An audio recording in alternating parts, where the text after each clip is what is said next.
ومولانا محمدا عبده ورسوله صلى الله تعالى عليه وعلى آله وأصحابه وبارك وسلم. أما بعد فأعوذ بالله من الشيطان الرجيم. بسم الله الرحمن الرحيم. وإذ ابتلى إبراهيم ربه بكلمات فأتمهن قال إني جاعلك للناس إماما قال ومن ذريتي قال لا ينال عهد الظالمين.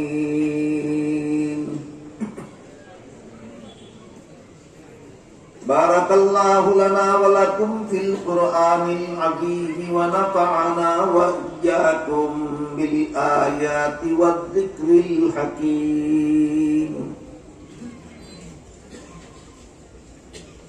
হযরত উলামায়ে কেরাম, সম্মানিত সুধী সমাজ, দূর দূরান্ত থেকে আগত সর্বস্তরের মুসলমান ভাইয়েরা আমার ও আমার প্রিয় ছাত্র ভাইয়েরা, পবিত্র কোরআনের যে আয়াতটি আমি আপনাদের সামনে তিলাওয়াত করেছি তাতে আল্লাহ বলেন, তোমরা স্মরণ করো তখনকার ঘটনা যখন আল্লাহ ইব্রাহিম আলাইহিস সালামকে কতগুলি কঠিন পরীক্ষা করেছিলেন। নমরুদ কর্তৃক জ্বলন্ত অগ্নিকুণ্ডে নিক্ষিপ্ত হওয়া একটা কঠিন পরীক্ষা ছিল। একমাত্র তরুণ ছেলেকে আল্লাহর সন্তুষ্টির জন্য আল্লাহর পথে জবাই করে ফেলার ঘটনা একটা কঠিন পরীক্ষা ছিল। এইরকম কতগুলি কঠিন পরীক্ষায় পাশ করার পরে আল্লাহ ইব্রাহিম আলাইহিস সালামকে বলেছিলেন, আমি আপনাকে মানুষের ইমাম বানাবো। মানুষের ইমাম দুই শ্রেণীর লোকের মধ্যে মানুষের ইমাম হওয়ার যোগ্যতা থাকে। এক শ্রেণীর, প্রথম শ্রেণীর লোক হলেন নবীগণ, আর দ্বিতীয় শ্রেণীর লোক হলেন আলেমগণ। যারা নবীও না আলেমও না তাদের মধ্যে মানুষের ইমাম হওয়ার যোগ্যতা নেই। পরীক্ষা করতে চাইলে বর্তমান দুনিয়াতে তো নবী খুঁজে পাবেন না। আলেম নন এমন একজন লোককে মাগরিবের নামাজ ইমামতিতে দেন। তিনি আলেম না এমন লোককে নামাজের ইমামতিতে দিলে আপনারা কি মনে করেন নামাজ শুদ্ধ হবে? তাইলে প্রমাণ হইল নবী এবং আলেম ছাড়া কেউ মানুষের ইমাম হওয়ার যোগ্যতা। তো আল্লাহ ইব্রাহিম আলাইহিস সালামকে বললেন, আমি আপনাকে মানুষের ইমাম বানাবো। আপনারা কি মনে করেন দ্বিতীয় শ্রেণীর ইমাম বানাবেন বলেছিলেন না প্রথম শ্রেণী? অর্থাৎ আপনাকে আমি নবী বানাবো। ইব্রাহিম আলাইহিস সালাম সাথে সাথে আবেদন করলেন যে, হে আল্লাহ, শুধু আমাকে নয়, আমার পরবর্তী প্রজন্মদেরকেও আপনি নবী বানান।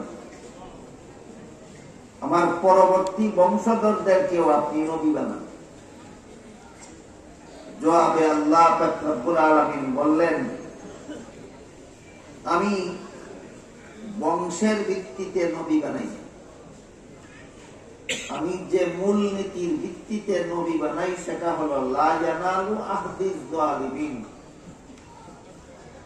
গুনাহগারদেরকে আমি নবী বানাই না। যারা জীবনে গুনাহ করে না কোনোদিন, যারা আজীবন বেগুনাহ হয়, আমি তাদেরকে নবী বানাই।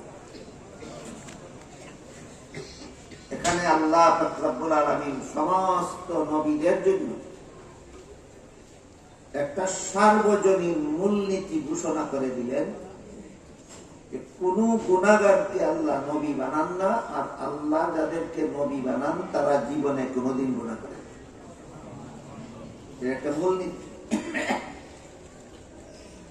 কিন্তু প্রায় সময় মুসলমান সমাজে কিছু লোক এমন পাওয়া যায় যারা হয়তো নিজে নিজে মুফাসসিরে কুরআন সাজে,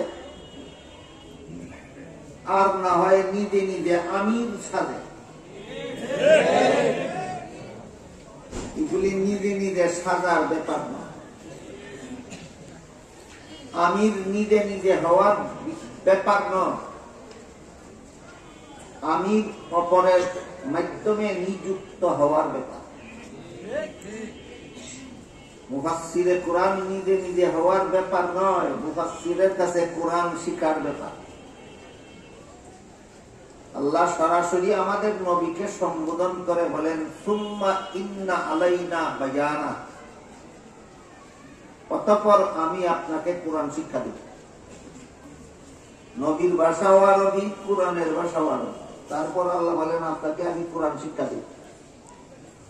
নিজে নিজে শিখতে হইলে নবীকে আবার আল্লাহর পক্ষ থেকে কোরআন শিক্ষা দিতে হবে কেন? এখান থেকে পরিষ্কার হয়ে যায় কোরআন নিজে নিজে শিখার ব্যাপার নয়, উস্তাদের কাছে শিক্ষা করার ব্যাপার। কিন্তু বিভিন্ন সময়ে দেখা যায় এমন কিছু লোক পাওয়া যায় যারা নিজে নিজেই কোরআন শিখে ফেলে, আর নিজে নিজেই আমির সাব্যস্ত হয়ে যায়। এই ধরনের লোকেরা বিভিন্ন নবীর জীবনের বিভিন্ন ঘটনাকে ভ্রান্ত ব্যাখ্যার মাধ্যমে গুনাহগার সাব্যস্ত করে। যে সমস্ত নবীগণকে এরা গুনাহগার সাব্যস্ত করে, তাদের মধ্যে প্রথম নম্বরে রয়েছেন হযরত আদম আলাইহিস সালাম। আদম আলাইহিস সালামের জীবনের যে ঘটনার ভ্রান্ত ব্যাখ্যার মাধ্যমে এরা আদম আলাইহিস সালামকে গুনাহগার সাব্যস্ত করে, সেটা হলো জান্নাতে নিষিদ্ধ গাছের ফল খাওয়ার কথা। আমার মনে হয় এই ঘটনা আপনাদের কারো অজানা থাকার কথা। আল্লাহ আদম আলাইহিস সালামকে সৃষ্টি করার পর পৃথিবীতে পাঠাবার আগেই কিছুদিনের জন্য জান্নাতে বসবাস করতে দিয়েছিলেন। বলে দিয়েছিলেন, জান্নাতের যেখানে ইচ্ছা সেখানে বসবাস করো। জান্নাতের সব রকমের ফলমূল খাওয়ার অনুমতি দিয়েছিলেন, শুধুমাত্র একটি গাছের ফল খেতে আল্লাহ আদম আলাইহিস সালামকে নিষেধ করে দিয়েছেন। কিন্তু শেষ পর্যন্ত ইবলিসের ধোঁকায় পড়ে আদম জান্নাতে নিষিদ্ধ গাছের ফল খেয়েছিলেন। এই হলো কোরআনের বর্ণিত ঘটনা। যারা আদম আলাইহিস সালামকে গুনাহগার সাব্যস্ত করেন, তারা এই ঘটনাকে ভ্রান্ত ব্যাখ্যার মাধ্যমে বলেন আল্লাহর আদেশ নিষেধ লঙ্ঘন করলেই গুনাহ।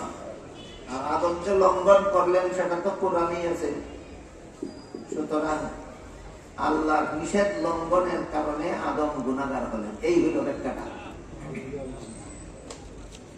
ব্যাখ্যাটা কতটুকু শুদ্ধ কতটুকু ভুল সেটা আমি পরে বলবো, আগে বলতে চাই এই ব্যাখ্যার মাধ্যমে আমরা যদি একটু সময়ের জন্য মেনে নেই যে আদম নিষিদ্ধ গাছের ফল খেয়ে গুনাহ করেছেন,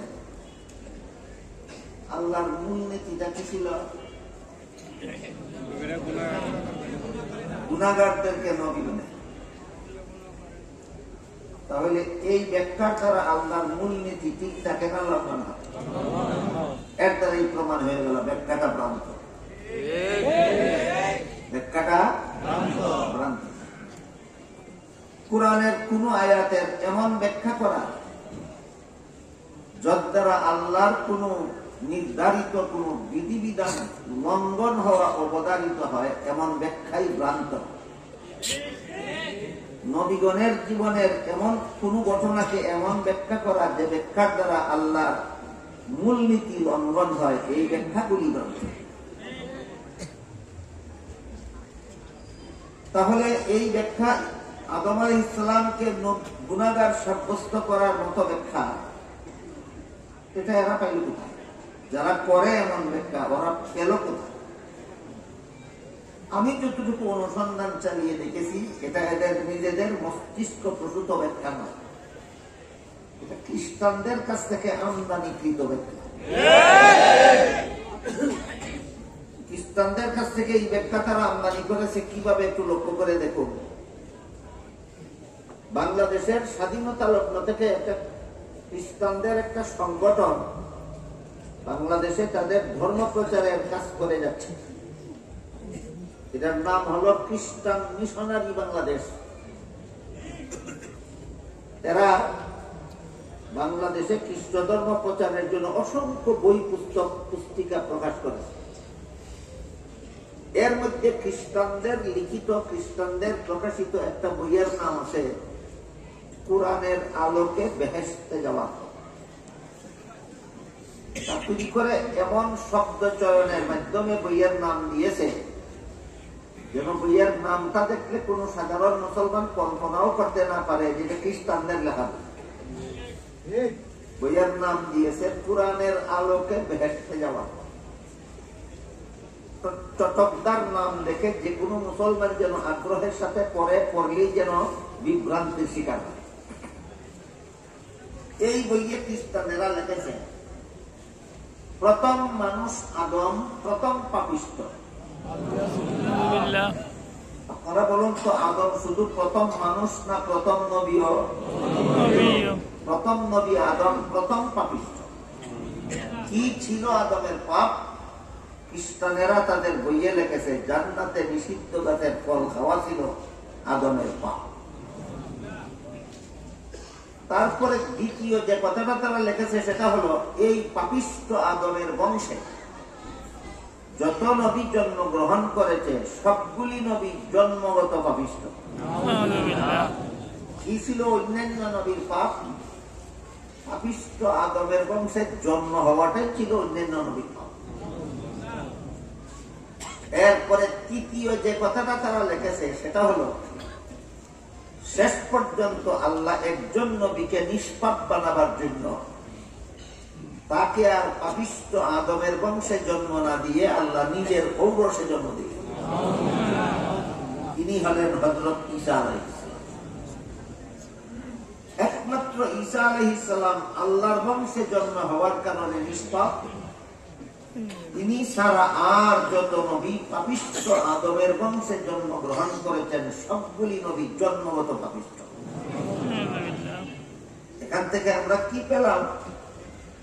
নবীগণকে গুনাহগার বা পাপিষ্ঠ সাব্যস্ত করা মুসলমানি ধর্ম বিশ্বাস নয়, এটা খ্রিস্টানদের ধর্ম বিশ্বাস।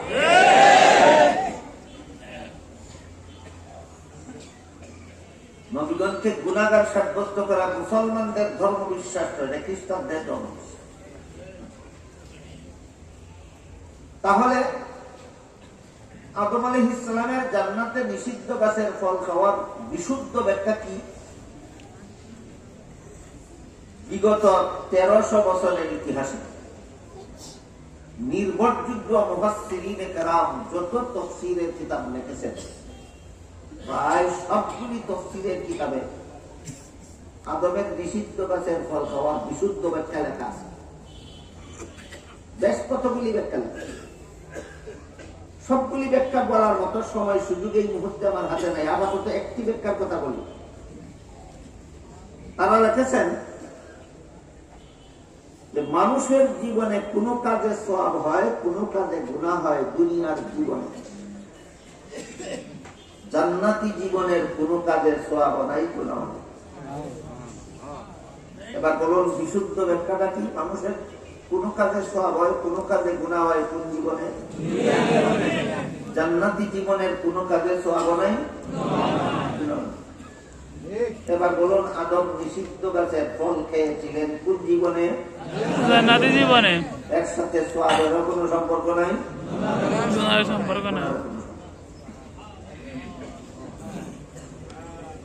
আজকের মতো একটিমাত্র ব্যাখ্যা আপনাদের শোনালাম নির্ভরযোগ্য তফসিলের কিতাব। কাজেই এই ব্যাখ্যাটা যদি আমরা মেনে নিই, জান্নাতি জীবনের কোনো কাজের সওয়াব নাই, গুনাহ নাই, যেহেতু তাই আদমের নিষিদ্ধ কাজের ফল খাওয়ার গুনাহ ছিল না। এই ব্যাখ্যাটা মেনে নিলে এবার বলুন, আল্লাহর সামগ্রিক মূলনীতির সাথে সাংঘর্ষিক হয় না সামঞ্জস্যশীল হয়? এটাই প্রমাণ এই ব্যাখ্যাটা শুদ্ধ। এটাই প্রমাণ এই ব্যাখ্যাটা।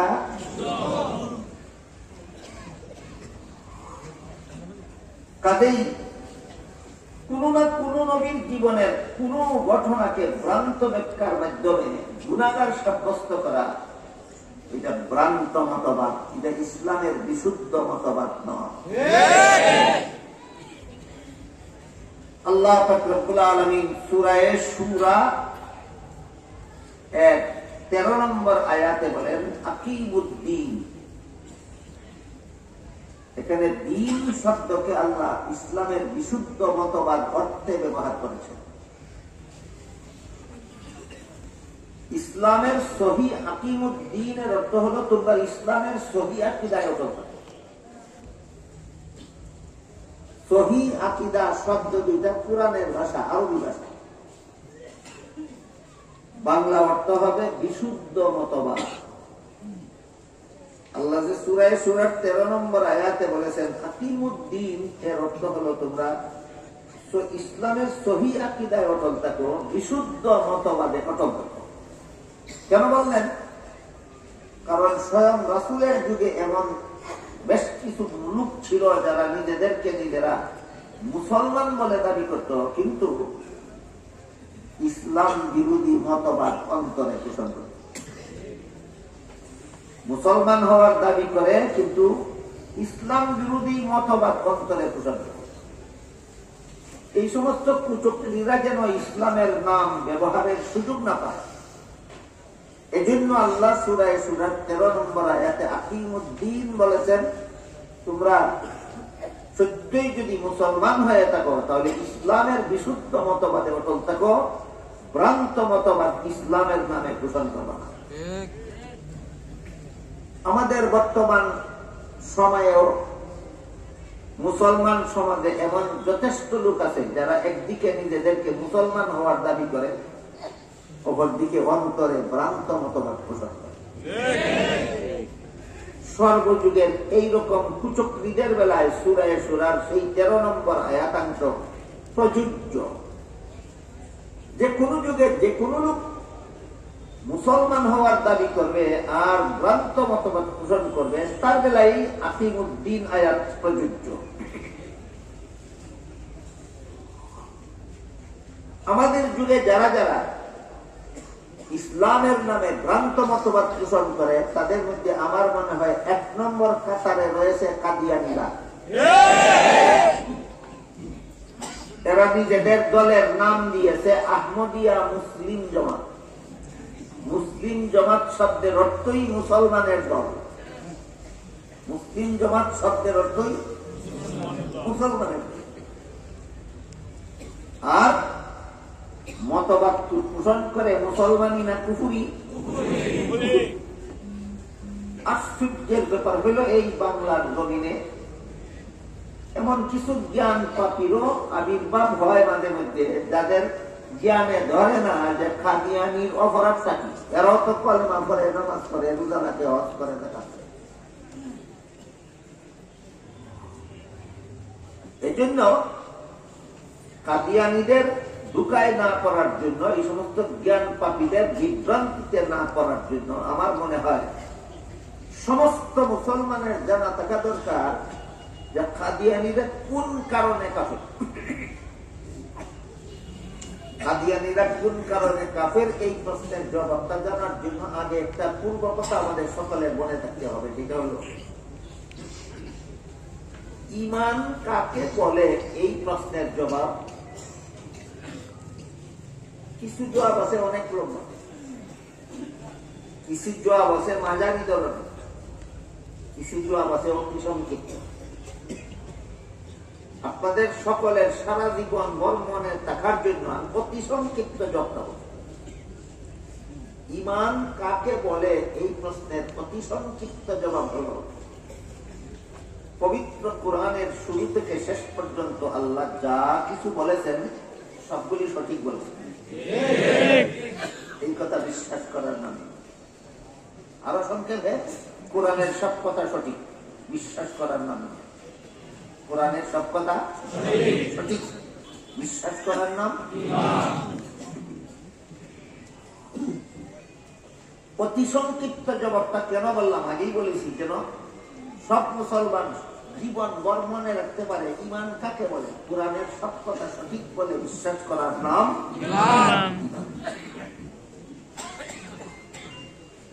অথচ আমাদের সমাজে বর্তমানে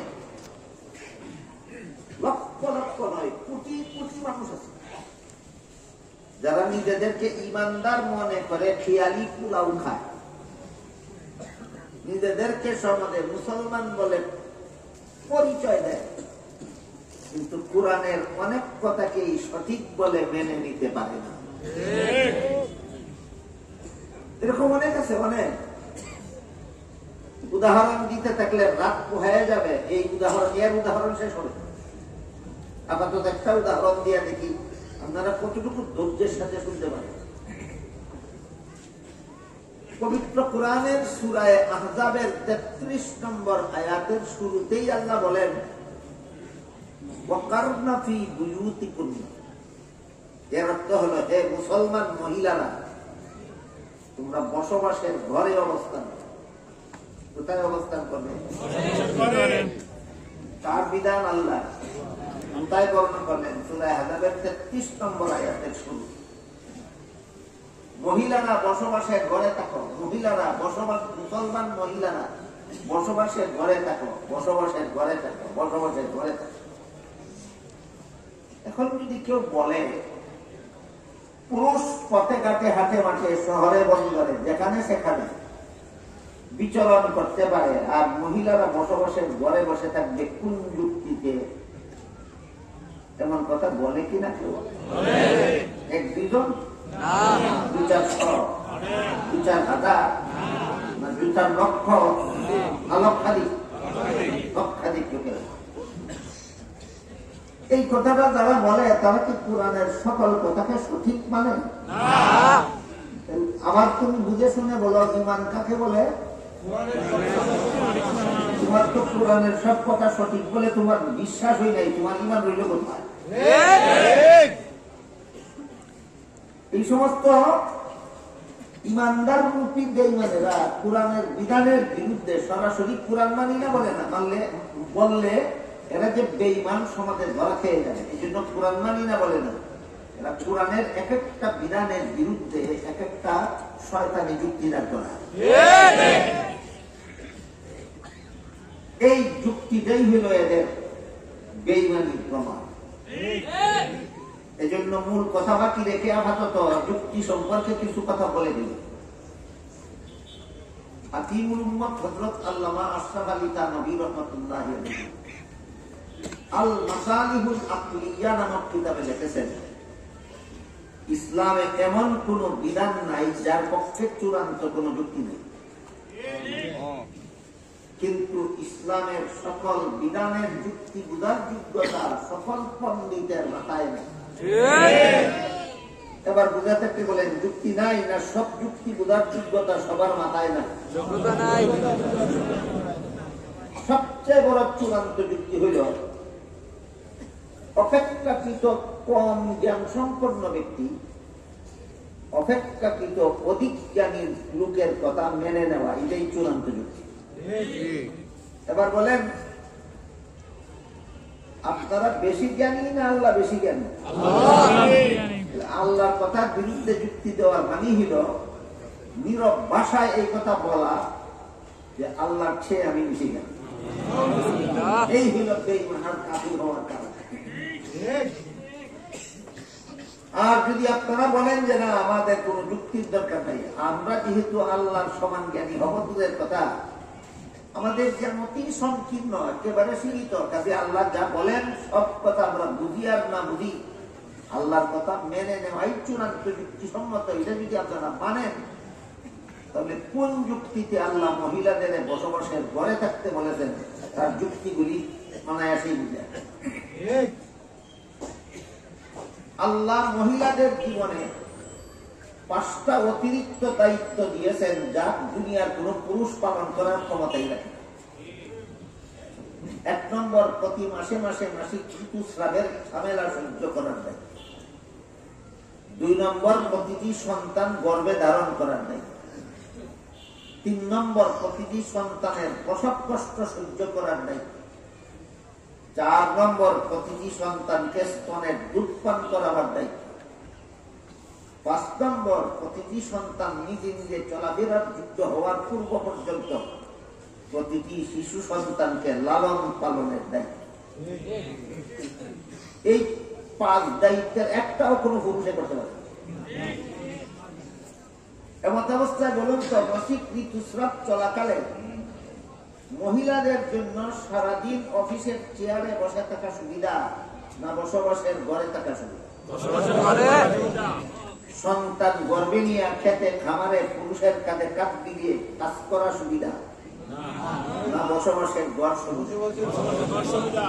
সন্তান প্রসবের সময় সংসদ ভবন সুবিধা না বসবাসের ঘর সুবিধা? সন্তানকে স্তনের দুধ পান করাবার সময় গাড়ির ড্রাইভিং সিট সুবিধা না বসবাসের ঘর সুবিধা? সন্তানকে পেশাব পায়খানা করানি, গোসল করানি, খাওয়ানি, ঘুম পাড়ানি, এই কাজগুলির জন্য হাট বাজার সুবিধা না বসবাসের ঘর সুবিধা? তাহলে সূরা আহজাবের 33 নম্বর আয়াতে আল্লাহ মুসলমান মহিলাদেরকে ঘরে থাকার বিধান দিয়েছেন অযৌক্তিক, চূড়ান্ত যুক্তিসম্মত।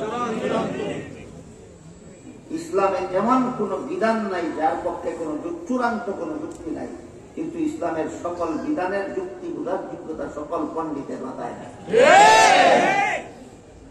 কাজে আল্লাহর বিধানের বিরুদ্ধে যুক্তি প্রদর্শন করা ইবলিসের কাজ। আল্লাহর বিধানের বিরুদ্ধে যুক্তি প্রদর্শন করা ইবলিসের কাহিনীটাও শুনে গেল।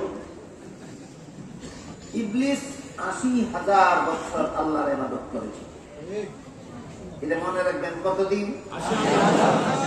তাফসীরে কুরতুবী শরীফে উল্লেখ আছে ইবলিস 80,000 বছর আল্লাহর ইবাদত করেছে। তারপর আল্লাহ ইবলিসকে সমস্ত পৃথিবীর রাজত্ব দান করেছিল, জান্নাতে বসবাস করার ফ্যাসিলিটি দিয়েছিল। আদম সৃষ্টি করার পর আদমকে সেজদা দিয়ে সম্মান করার বিধান দিয়েছিল। ইবলিস বলেছিল, খালাকতানি মিন নারিন ওয়া খালাকতাহু মিন তিন। হে আল্লাহ, আদম সৃষ্টি করেছেন মাটির দ্বারা, যে মাটির মধ্যে অন্ধকার থাকে। ইবলিস সৃষ্টি করেছেন আগুনের দ্বারা, যে আগুনের মধ্যে আলো থাকে। অন্ধকারের চেয়ে আলো ভালো, তাই মাটির তৈরি আদমের চেয়ে আগুনের তৈরি ইবলিস ভালো। ভালো হয়ে মন্দকে সম্মান করার কোন যুক্তি নাই। বুঝে থাকতে পারেন, আল্লাহর জগতে আল্লাহর বিধানের বিরুদ্ধে সর্বপ্রথম যুক্তি দিয়েছিল কে? ইবলিস। এই যুক্তির কি কি পুরস্কার পেয়েছিল শুনুন। প্রথম পুরস্কার পেল সে 80,000 বছরের ইবাদতের সওয়াব ধ্বংস হয়। যারা নামাজ রোজা ইবাদত বন্দেগীও করে, হজেও যায়, উমরাও করে, আর কোরআনের বিধানের বিরুদ্ধে যুক্তিও দেয়, এদের নামাজ রোজার সওয়াব যদি থাকে, তাহলে ইবলিসের 80,000 বছরের ইবাদতের সওয়াব গেল কোন দোষে?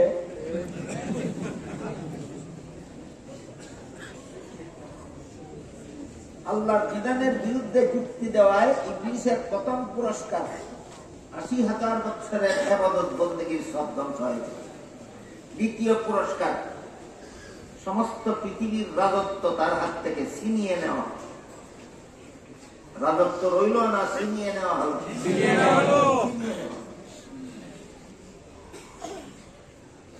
কিছুদিন চিরদিনের জন্য শাসন ক্ষমতাটা পাওয়াই যদি বড় সৌভাগ্যের ব্যাপার, ইবলিসের চেয়ে বড় সৌভাগ্যশালী আর কেউ হতে পারে। ইবলিস অনেক দিন শাসন ক্ষমতা দখল করে বসে আছে বাংলাদেশের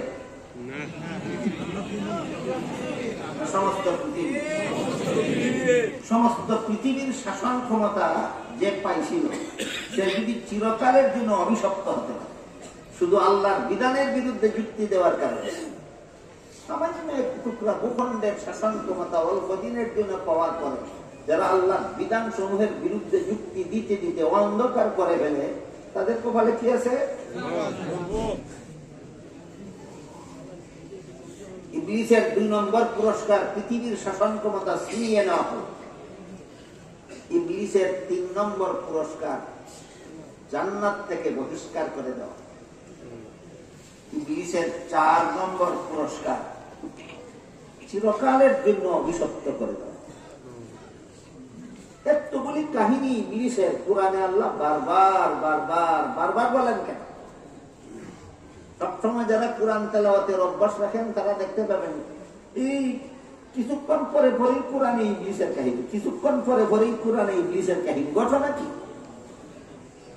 ঘটনা হইল বারবার আল্লাহ স্মরণ করিয়ে দিচ্ছেন কিয়ামত পর্যন্ত যারা আল্লাহর বিধানের বিরুদ্ধে যুক্তি দিবা, তোমাদের কপালেও ইবলিসের কপালে যা ছিল তাই পাইবা।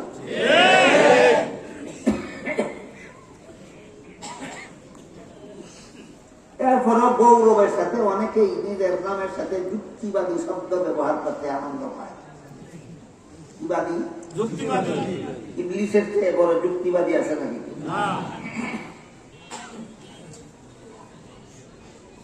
এবার মূল কথার দিকে ফিরে যায়।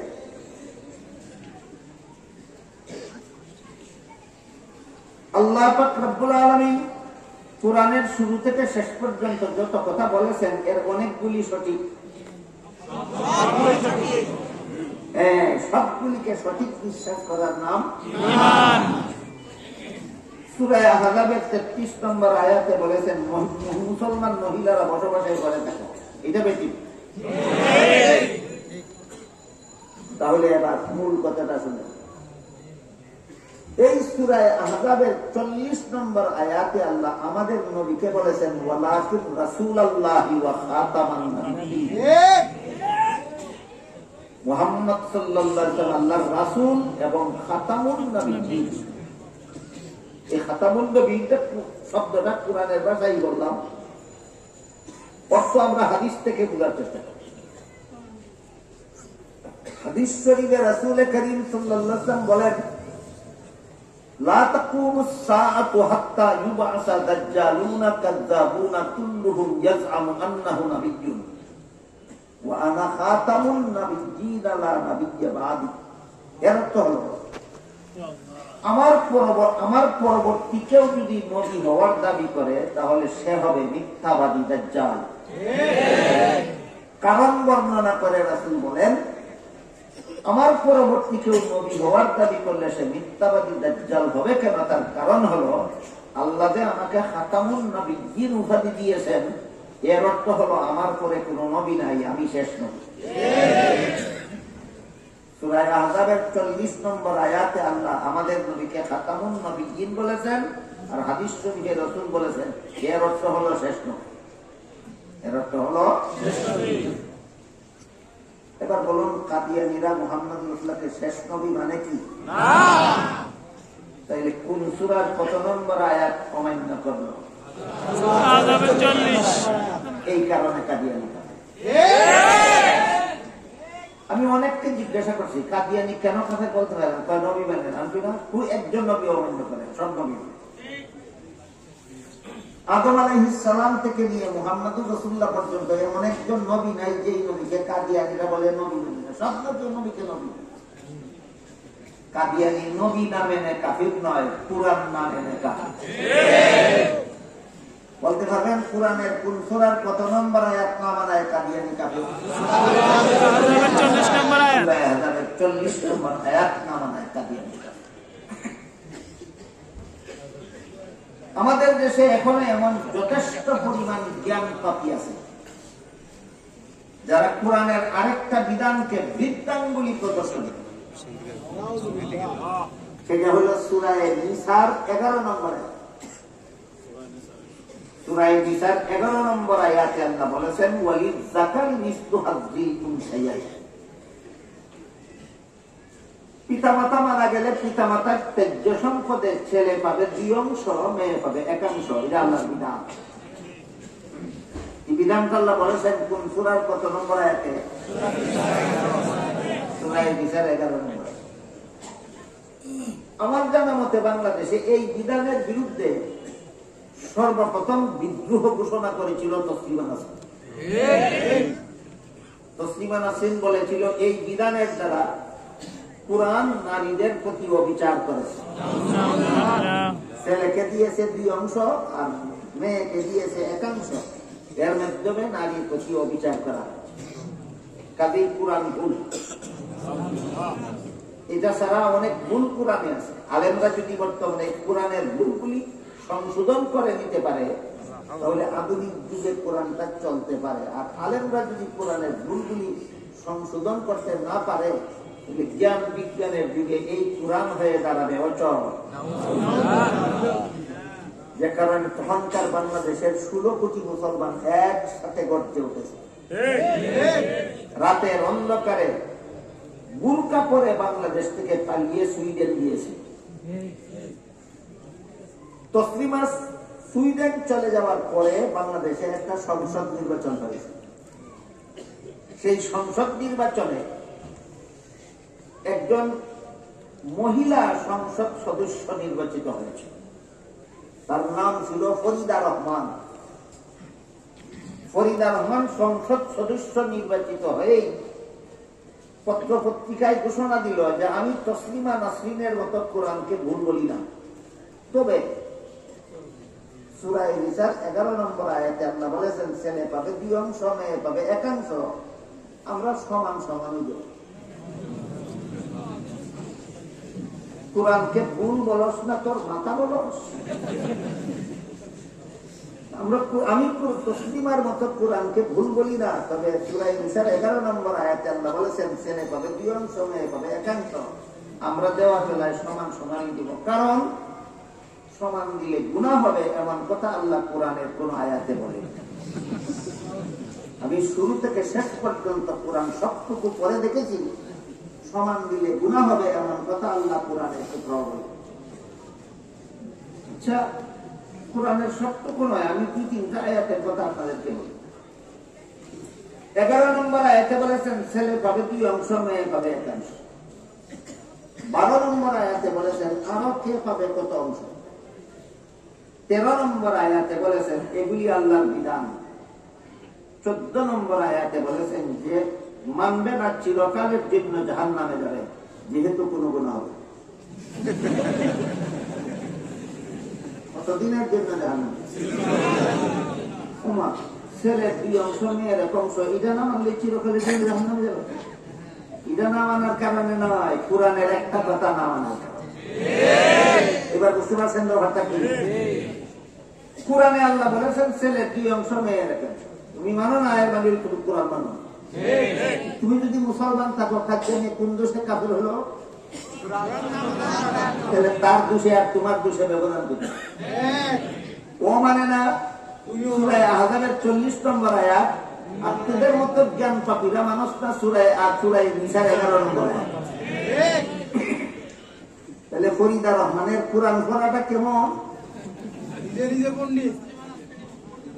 একটা গল্প বলি শুনে। 6টা অন্ধ লোক গেছিল হাতি দেখতে। তো অন্ধ দেখবে কিভাবে? হাত বুলাইয়া দেখে। এখন তো হাত বুলালো হাতির পিঠে, এখন তো হাত বুলালো হাতির পেটে, এখন তো হাত বুলালো হাতির পায়ে, এখন তো হাত বুলালো হাতির লেজে, আর এখন তো হাত বুলালো হাতির কানে, আর এখন তো হাত বুলালো হাতির দাঁতে। ফিরার পরে লোকেরা যখন জিজ্ঞেস করে অন্ধরা হাতি কেমন দেখলা, যে অন্ধ হাতির পিঠে হাত বুলাইছিল সে বলে হাতি খাটের মতো, যে অন্ধ হাতির পেটে হাত বুলাইছিল সে বলে হাতি ধানের গুলার মতো। যে অন্ধ হাতির পায়ে হাত বুলাইছিল সে বলে হাতি কলা গাছের মতো। যে অন্ধ হাতির লেজে হাত বুলাইছিল সে বলে হাতি লাঠির মতো। যে অন্ধ হাতির কানে হাত বুলাইছিল সে বলে হাতি কুলার মতো। যে অন্ধ হাতির দাঁতে হাত বুলাইছিল সে বলে হাতি মূলার মতো। তোমরা কি বলেন, হাতি কুলার মতো না মূলার মতো? অন্ধর দলে কোরআন, অন্ধর দলে হাতি যেমন দেখা দেখেছে, পরিদায় কোরআন তেমন করা পড়েছে। তসলিমা যেই কারণে কাফের, ফরিদা সেই কারণে কাফের। তসলিমা ডাইরেক্ট কইছে ভুল, আর ফরিদায় ভুল সাব্যস্ত করেছে। এখানে অনেক, এখনো আমাদের দেশে অনেক শিক্ষিত পণ্ডিত এখানে যুক্তি খুঁজে, ছেলে যেই বাবার সন্তান, মেয়ে সেই বাবার সন্তান। ছেলের যেমন মুখ আছে খাওয়ার দরকার, মেয়েরও মুখ আছে খাওয়ার দরকার। ছেলের শরীর আছে, পোশাকের দরকার, মেয়েরও শরীর আছে, পোশাকের দরকার। ছেলের জীবন যাপনের জন্য বাড়িঘরের দরকার, মেয়েরও জীবন যাপনের জন্য বাড়িঘরের দরকার। এমন অবস্থায় একই বাবার সন্তান হওয়া সত্ত্বেও ছেলেকে 2 অংশ দিয়ে মেয়েকে 1 অংশ দিলে এটা নারীদের প্রতি অবিচার হয়। অবিচার না সুবিচার আমি পরে বলবো। আপনারাও নাউযুবিল্লাহ বলেন আর আউযুবিল্লাহ বলেন, একটু পরে বলেন, আগে একটু বুঝে নিন। আল্লাহ পাক রব্বুল আলামিন ছেলের জীবনে খরচের খাত দিয়েছেন 3টা। ছেলের জীবনে খরচের খাত আছে 3টা। 1 নম্বর, সাবালক হওয়ার পর থেকে ছেলের লালন পালনের দায়িত্ব তার নিজের। 2 নম্বর, বিয়ে করার পর থেকে বউ ফেলার দায়িত্ব তার নিজের। 3 নম্বর, সন্তানাদি জন্ম হওয়ার পর থেকে সন্তান পালার দায়িত্ব তার নিজের। তাহলে ছেলের জীবনে খরচের খাত আছে কটা? অংশ পাইল কটা? এবার আছে মেয়ের জীবনে। ইসলামের বিধানে মেয়ের বিয়ের পূর্ব পর্যন্ত লালন পালনের দায়িত্ব বাবা, বিয়ের পর থেকে মরণ পর্যন্ত লালন পালনের দায়িত্ব স্বামী। নিজের লালন পালনের দায়িত্ব নাই, স্বামী ফেলার দায়িত্ব নাই, সন্তান ফেলার দায়িত্ব নাই। মেয়ের জীবনে খরচের কোনো খাতেই নাই, অংশ পাইছে একটা। এবার বলেন 3 খরচ হলার 2 অংশ পাইলে বেশি পায় না, নাই খরচ হলার 1 অংশই যথেষ্ট বেশি? পণ্ডিতে এত কথা বুঝে না, পণ্ডিতে শুধু বুঝে 1 থেকে 2 বেশি। বিধানের গোল না পণ্ডিতের মাথায় গন্ডগোল? আল্লাহর বিধানে গন্ডগোল না পণ্ডিতের মাথায় গন্ডগোল? এই কথাগুলি বর্তমান বাংলাদেশের 17 কোটি মুসলমানের বোঝা দরকার। আল্লাহর বিধানে কোনো গন্ডগোল নাই, যারা গন্ডগোল খুঁজে এই সমস্ত পণ্ডিতদের মাথায় গন্ডগোল। এই সমস্ত পণ্ডিতদের অবস্থা বোঝাবার জন্য আরেকটা গল্প বলি, শুনুন। একটা লোক ছিল একেবারে মূর্খ, দস্তখত ছিল না, লেখাপড়া তো জানেই না, দস্তখত ছিল না। তার ছেলেকে স্কুলে লেখাপড়া করতে, ছেলে অত্যন্ত মেধাবী ছিল। একাধারে 10 বছর লেখাপড়া করে ছেলে এসএসসি পরীক্ষা দিয়া ফার্স্ট ডিভিশন, ফার্স্ট বয় হইয়া পাস করে। বুঝে থাকলে বলুন তো, ফার্স্ট বয় হয়ে থাকলে রোল নম্বর কত? বাবা শিক্ষিত না মূর্খ? বাবা কিন্তু রোল নম্বর 1 হইলে নম্বর বেশি পায় না, রোল নম্বর 10 হইলে নম্বর বেশি পায়। এত কথা বুঝে না, শুধু বুঝে 1 থেকে 10 বেশি। ফল ঘোষণার পরে মূর্খ বাপে ছেলেকে জিজ্ঞাসা করে, পরীক্ষা দিয়েছি না, পাস করছ? হ্যাঁ পাস করছি। তো কত নম্বরে? 1 নম্বরে। সর্বনাশ করছি। কি সর্বনাশ করলাম? পাশের বাড়ির ছেলেটা তোর সাথে পরীক্ষা দিয়ে সে তোর 10 নম্বরে পাস করলো, তুই এত কম নম্বর, 1 নম্বর তো কম নম্বরে পাস করলি। অশিক্ষিত মূর্খ যেমন বুঝে না 10 নম্বরে পাস করলে পরীক্ষায় নম্বর বেশি পায় না 1 নম্বরে পাস করলে পরীক্ষায় নম্বর বেশি পায়, ঠিক তেমনি ভাবে আমাদের সমাজে কিছু শিক্ষিত মূর্খের দলে বুঝে না 3 অংশ বেলায় 3 খরচ হলার 2 অংশ পাইলে বেশি পায় না, নাই খরচ হলায় 1 অংশ পাইলেই বেশি পায়।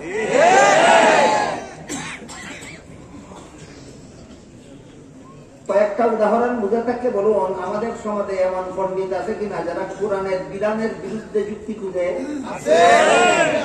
কোরআনের বিধানের বিরুদ্ধে এরকম যুক্তি খুঁজার নাম ঈমান না শয়তানি? এই শয়তানির এই সমাজ ইচ্ছা মতো চলছে, আর কতগুলি জ্ঞান পাপি এই শয়তানির বাগদুর হাতে ধরে রেখেছে।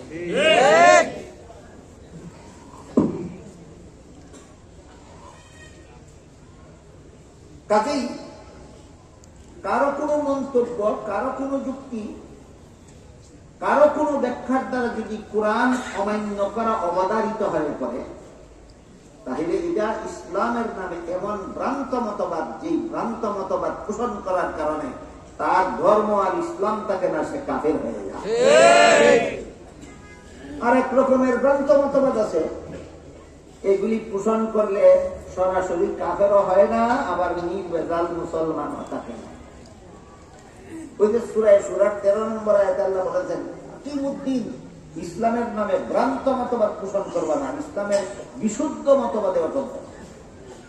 ইসলামের বিশুদ্ধ মতবাদ বোঝার জন্য আগে বুঝে নিতে হবে, ইসলামের নামে ভ্রান্ত মতবাদ দুই প্রকারের আছে। এক প্রকার ভ্রান্ত মতবাদের দ্বারা কাদিয়ানির মতো কাফের হয়ে যায়, আর এক প্রকার ভ্রান্ত মতবাদ আছে, এগুলি পোষণ করলে কাদিয়ানির মতো কাফেরও হয় না, আর নির্ভেজাল মুসলমানও থাকে না, এরা হয় মুসলমান নামের ভেজাল। এই জাতীয় ভ্রান্ত মতবাদের মধ্যে একটা ভ্রান্ত মতবাদ হলো নবীগণকে গুনাহগার মনে করা। নবীগণকে গুনাহগার মনে করলে কাদিয়ানীদের মতো কাফেরও হয় না, আর নির্ভেজাল মুসলমানও থাকে না। নির্ভেজাল মুসলমানও থাকে না। বিষয়টা আপনাদের বোঝাবার জন্য একটি উদাহরণ দিচ্ছি। একটা গ্লাসের মধ্যে আপনি এক গ্লাস দুধ রাখলেন, যার মধ্যে এক বিন্দু পানিও নেই, বলুন দুধটা ভেজাল না নির্ভেজাল? আর একটা গ্লাসের মধ্যে আপনি এক কাপ দুধ রাখলেন, আর এক চামচ কেরোসিন, এক কাপ দুধ আর এক চামচ কেরোসিন। কেরোসিন বেশি না দুধ বেশি? এই কারণে কি দুধটা খাওয়া যাবে? মুঠেও দুধ নাই বলা যাবে, মুঠেও দুধ নাই তাও বলা যাবে না। আর দুধের মধ্যে এমন ভেজাল ঘটাইছে যে যার পানও করা যাবে। ঠিক তেমনি ভাবে যারা কোরআনের সবগুলি কথাকে সঠিক মনে করে, কোরআনের কোন মন গড়া ব্যাখ্যা গ্রহণ করে না, কোন বন গড়া ব্যাখ্যার মাধ্যমে নবীগণকে গুনাহগার সাব্যস্ত করে না, এদের ইমান পিওর এক গ্লাস দুধের মতো। আর যারা কলেমা বিশ্বাস করে, নামাজ পড়ে, রোজা রাখে, হজ করে, যাকাত দেয়, কোরআনের যাবতীয় বিধিবিধান সঠিক বলে বিশ্বাস করে, শুধুমাত্র নবীগণকে গুনাহগার মনে করে, ওই এক গ্লাস দুধের মধ্যে এক চামচ কেরোসিন, দুধ নাইও বলা যাবে না, আর এই দুধ পানও করা যাবে না। দুধ নাইও বলা যাবে না, এই দুধ পানও করা যাবে। বলুন এই দুধটা নির্ভেজাল মুসলমান না মুসলমান নামের ভেজাল? মুসলমান নামের ভেজাল। এই ধরনের কোন ভেজাল মুসলমান যদি আপনাদের বলে, আসলে সব মুসলমান ঐক্যবদ্ধ হয়ে যায় এবং কোরআনের আয়াত দ্বারা দলিল দেয়। পবিত্র কোরআনের সূরা আলে ইমরানের 103 নম্বর আয়াতে আল্লাহ বলেন, ওয়াতাসিমু বিহাবলিল্লাহি জামিআন ওয়া লা তাফাররাকু। এর অর্থ হলো, হে মুমিন মুসলমানেরা, তোমরা আল্লাহর দ্বীনকে শক্তভাবে ধারণ করার মাধ্যমে ঐক্যবদ্ধ হও, পরস্পরে বিচ্ছিন্ন হবে না। সূরা আলে ইমরানের 103 নম্বর আয়াতে আল্লাহ মুসলমানদের ঐক্যবদ্ধ হওয়ার নির্দেশ দিয়েছেন কিনা?